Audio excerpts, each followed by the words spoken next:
우리 한국도 분단 국가이지만 이전에 분단의 시간을 가졌던 나라가 또 있습니다. 바로 독일이죠. 동독과 서독이 이제 통일을 이룬 지 벌써 36년이 지났습니다. 근데 이 1989년에 베를린 장벽이 무너졌을 때의 사건은 굉장히 그때 당시에 굉장히 상징적인 사건이었습니다. 그것은 왜냐하면 그 베를린 장벽을 무너뜨린 장본인이 바로 시민들이었기 때문입니다. 장벽 하나 무너진다고 해서 나라가 통일이 되는 것은 아니지만 그 사건은 국민들이 얼마나 동독과 서독이 통일하는 것에 대해서 통일을 하는 것을 갈망을 했는지를 보여주는 그 사건이 바로 베를린 장벽이 무너지는 사건이었기 때문에 이것은 그때 당시에 이 독일 국민들 안에서는 큰 상징적인 사건이 되었던 것입니다. 통일 이전에 동독과 서독의 큰 정치적, 경제적 또 문화적 차이들이 분명히 있었습니다. 그래서 그들이 통일을 이루고 30년이 넘었지만 아직까지도 그런 경제적, 문화적 차이와 갈등이 남아 있다라고도 이야기를 합니다.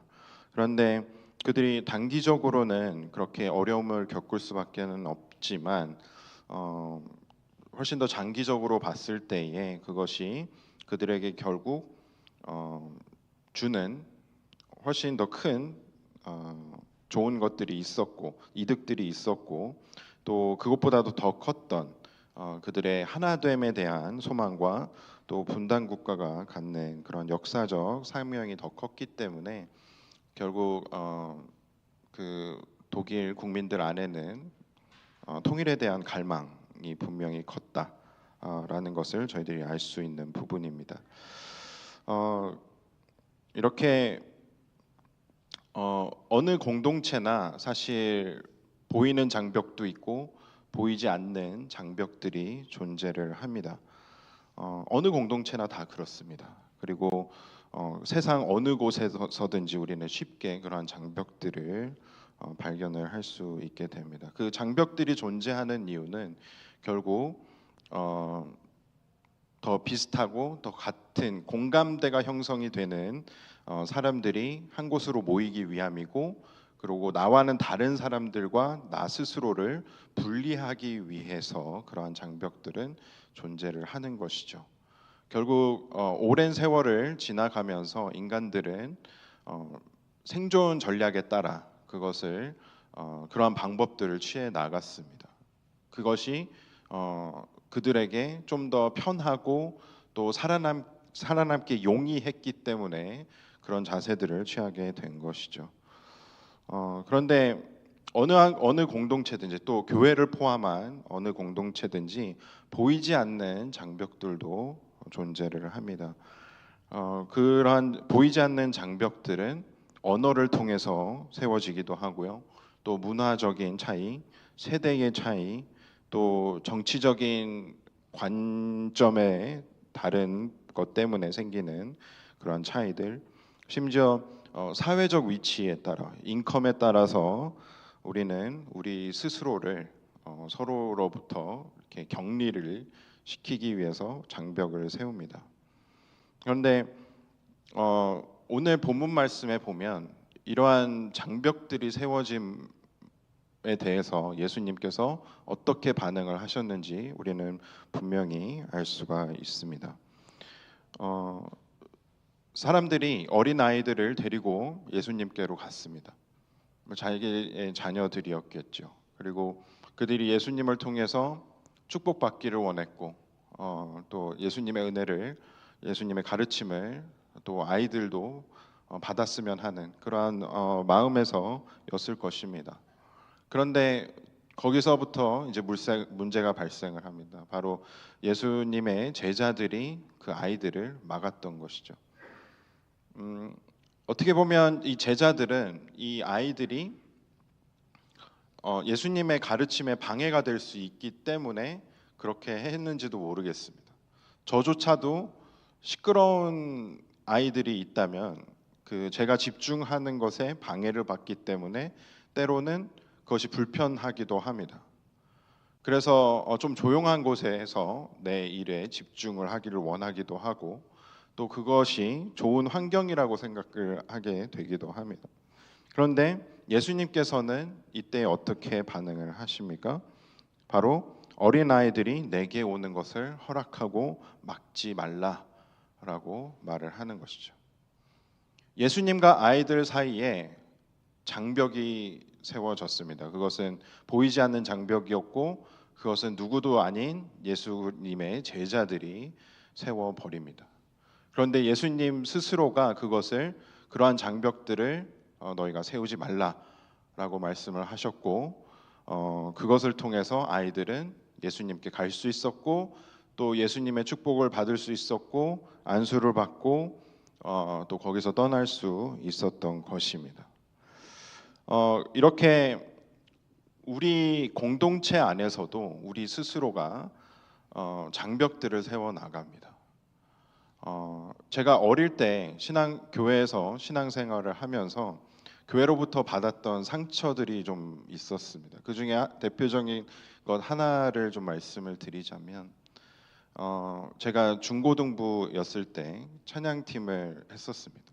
그때 당시는 교회 건물이 꽤 이제 오래되었고 또 얇은 벽들로 되어져 있었기 때문에 방음 시설이 그렇게 좋지는 않았던 것이죠.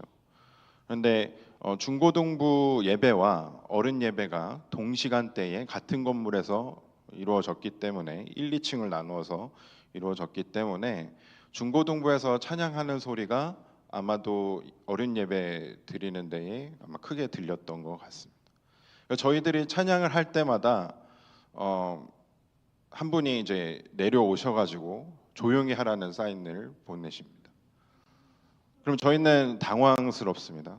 그래서 저는 이제 드럼을 쳤었기 때문에 결국 내 잘못이구나라고 저는 이제 생각을 하게 됐고 또 동시에 화가 나기도 했습니다. 왜냐하면 우리도 예배를 드리고 있는데 왜 우리는 이렇게 차별을 받아야 하는 것인가에 대해서 궁금함을 갖게 됐던 것이죠.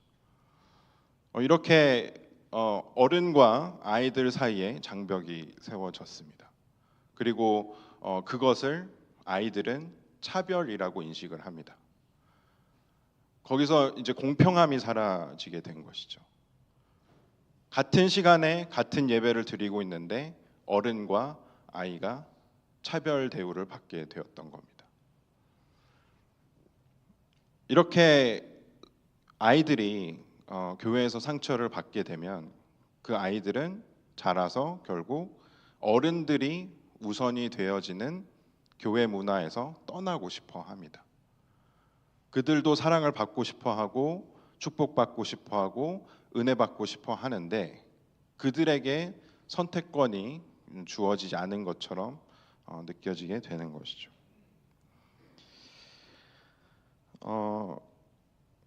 이렇게 우리 안에서는 언어적으로 다름 때문에 또 문화적으로 다름 때문에 세대적인 차이 때문에 장벽들이 세워져 나갑니다. 그리고 때로는 그 가운데서 어느 한 그룹이 조금 더 우선권을 갖게 된다면 또 선택권을 갖게 된다면 또 다른 그룹들은 상대적으로 차별받는다라는 생각이 들게 마련입니다. 그런데 예수님께서는 오늘 본문 말씀에서 분명히 말씀하시듯이 그러한 장벽은 우리 스스로 만들어서도 안 되고 만들어졌다면 우리 스스로 그것을 무너뜨려야 한다라고 말씀을 하고 계시는 것입니다. 예수님은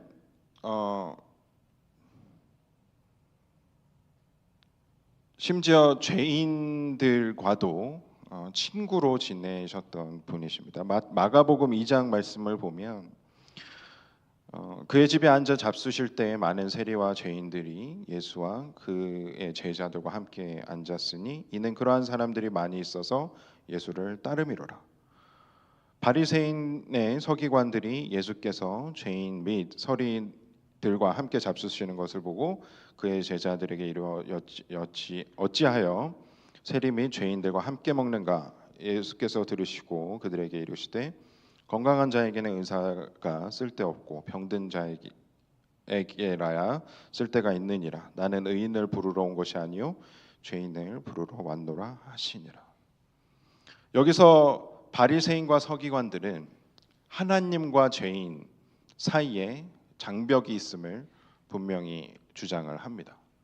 그리고 넘어서는 안 되는 장벽이고 그것을 또 거룩한 자신들과 죄인들은 분리되어져야 한다라고 주장을 하고 있는 것이죠. 근데 예수님께서는 그러한 장벽을 허무시기 위해서 오셨기 때문에 죄인들 또 세리들과 함께 먹고 마시면서 그들에게 하나님의 사랑을 전하기 위해서 그들과 교제하셨던 분이십니다. 예수님의 그 삶으로 분명히 보여주셨던 것은 우리 공동체 안에 그러한 장벽들이 있어서도 안 되고 생기는 것을 우리가 막아야 한다라고 예수님께서는 가르쳐 주고 계십니다. 그렇다면 우리가 우리 교회 공동체에서 우리 가정에서 또 내가 속한 그 어떠한 사랑방이든 다른 공동체이든 그곳에서 우리 스스로가 세우고 있는 그런 장벽들을 우리가 막기 위해서 또 세워진 장벽들을 허물기 위해서 우리가 취해야 하는 그러한 자세가 있다면 어떤 것이 있을까요? 첫 번째는 우리가 특별히 어른들로서 나 위주의 생각 또 나 위주의 계획 또 내가 세워놓은 그러한 우선순위를 먼저 내려놓아야 합니다. 때로는 그 우선순위들이 나의 경험에 따라서 나의 지식에 따라서 나의 생각에 따라서 나의 가치관에 따라서 내 마음대로 정해놓고 그것을 따르라고 다른 사람에게 요구할 때도 있기 때문입니다.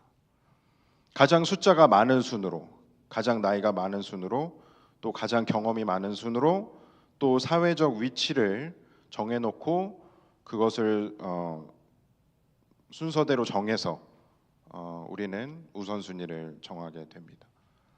그런데 그것이 바로 공동체 안에서 결국 계급을 나누는 행위로 이어짐을 우리는 알아야 하는 것이죠. 하나님 안에서 공동체는 모두가 다 형제 자매입니다. 누가 어떤 직분을 갖고 있건 목회자가 되었건 또 집사님이 되었건 또 평신도가 되었건 그 어떤 직분을 갖고 있던 그것에 높낮이는 없어야 한다라는 것이죠. 모두가 다 형제 자매여야 합니다. 그곳엔 차별이 없어야 하고 우선순위도 존재하지 않아야 합니다. 그런데 안타깝게도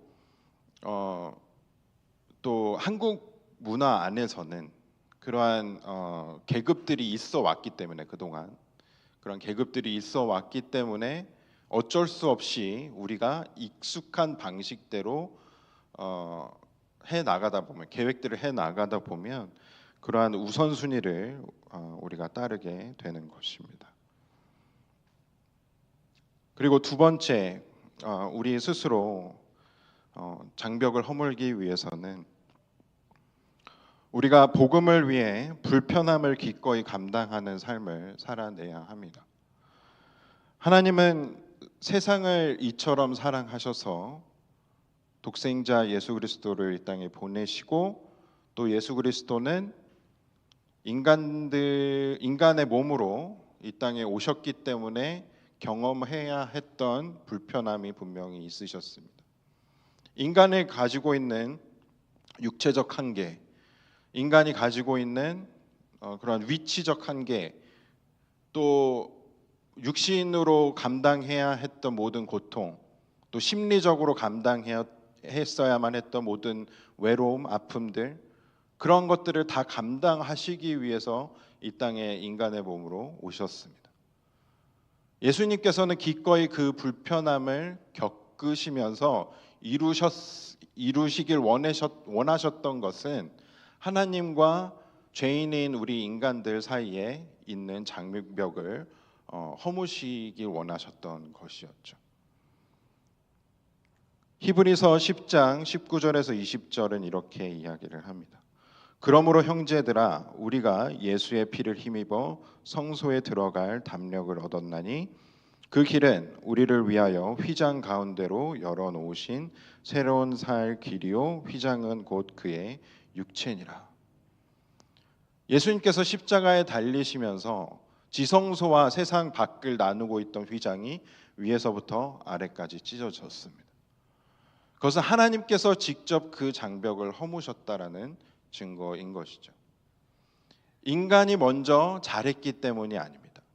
인간이 먼저 하나님께 편안함을 제공해 드렸기 때문이 분명히 아님을 성경은 우리에게 가르쳐주고 있습니다. 그런데 하나님께서는 기꺼이 그 불편함을 감수하시면서 인간에게 먼저 다가오셨던 것이죠. 그것이 사랑이고 그것이 복음입니다. 그런데 그 하나님의 마음을 리플렉트해야 하는, 반사시켜야 하는 공동체인 우리 교회가 그 하나님의 마음을 따라서 벽을 허무는 것을 중요한 가치로 두지 않는다면, 우리가 아무리 하나님의 크신 은혜를 받았다라고 한들 그 은혜가 어떻게 우리 안에서 흘러나갈 수 있겠습니까? 그리고 어떻게 하나님의 예수 그리스도의 복음이 교회 밖으로 흘러나갈 수 있겠습니까? 우리 안에 장벽이 아직 존재하니까 그것이 어려워지는 것이고, 우리 교회를 둘러싸고 있는 장벽이 존재하니까 그것이 어려워지는 것이죠. 이렇게 우리 스스로 만들어간 벽을 허무는 일은 굉장히 불편합니다. 불편하기도 하고 그것이 괴롭기도 할 수도 있습니다. 그런데 그 불편함을 무릅쓰고 감당을 할 수 있는 것이 바로 예수님의 마음인 것이죠. 그것이 예수님의 사랑입니다. 그렇기 때문에 우리가 중요하게 생각해야 하는 것은 먼저 우리 안에 가장 연약한, 가장 소외된, 가장 힘이 없는 사람들이 우선이 되는 마음 자세가 공통되어져야 한다는 것입니다. 그것이 바로 예수님의 마음이셨고, 그것이 바로 하나님께서 바라보셨을 때 아름다운 하나님의 나라의 이미지를 만들어 가고 있는 교회의 모습인 것이죠.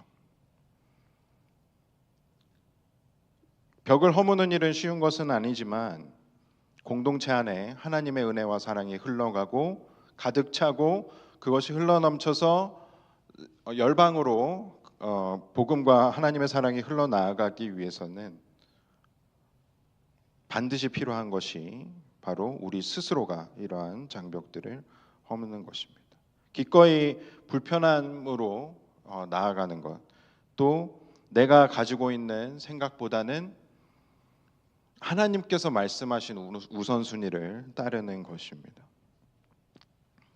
우리 교회는, 우리 공동체는 하나님의 나라를 드러내야 하는 공동체이기 때문에 이러한 모습들을 우리 공동체에서 잘 만들어가는 것이 너무나도 중요하고, 그러한 모습들이 점점 사라지고 있다면 그것을 먼저 알고 그것을 고쳐 나아가야 하는 것이 바로 우리의 사명인 것이죠.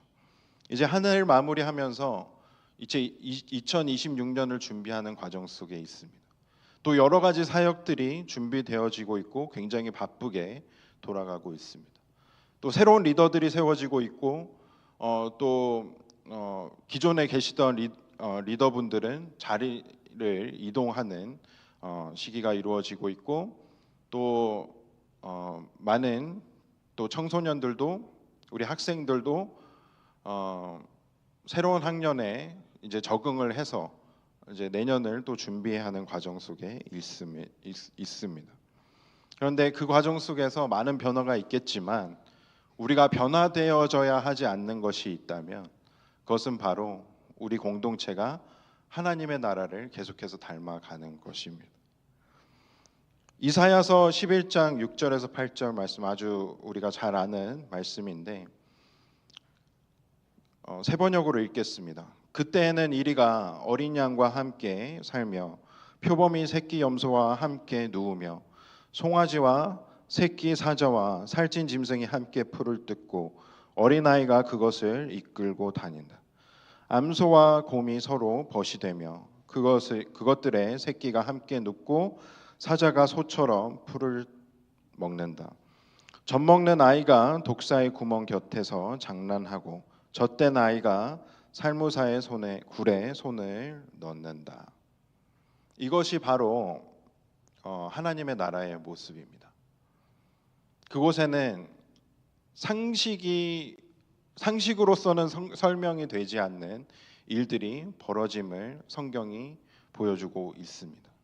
상식적으로 생각을 했을 때 우리가 편한 방법들을 택하다 보면, 당연한 것들을 택하다 보면 결국 우리가 추구해야 하는 진정한 하나님의 나라의 모습을 우리가 쉽게 잃어버릴 수도 있다라는 생각이 듭니다. 그렇기 때문에 정말로 각 우리 한 영혼 한 영혼이 또 공동체 안에서 한 지체 한 지체가 하나가 되어져서 서로 사랑하는 또 구분이 없고 또 차별이 없는 그러한 사랑의 공동체를 우리가 만들어 가기 위해서는 우리가 결국 빨리 가던 자건 또 느린 사람이건 앞에 먼저 출발한 사람이 뒤에 따라오고 있는 사람을 격려해주고 또 뒤에 서 있는 사람들은 앞에 사람들을 보면서 함께 손잡고 갈 수 있는, 하나님께로 나아갈 수 있는 그러한 공동체가 바로 하나님의 나라를 만들어가는 아름다운 공동체일 줄로 믿습니다. 그것을 함께 우리가 묵상하면서 또 마음에 품으면서 다음 한 해를 준비하는 우리 베델교회 가족들 되어지기를 소망을 합니다. 그래서 내년에는 지금도 너무나도 잘 되고 있는 부분들은 계속해서 지켜나가야 하는 것일 것이고요. 그리고 우리 안에 발견되어지는 장벽들이 있다면 그것을 허물기 위해서 우리에게 지금 필요한 것이 무엇인지를 우리가 서로 이야기하며 그것을 이루어 나아가는 다음 한 해가 되어지기를 간절히 소망합니다. 그래서 우리 모든 베델교회 식구들이 함께 골인을 하는 그러한 2026년의 마라톤이 되어졌으면 하는 소망으로 우리 함께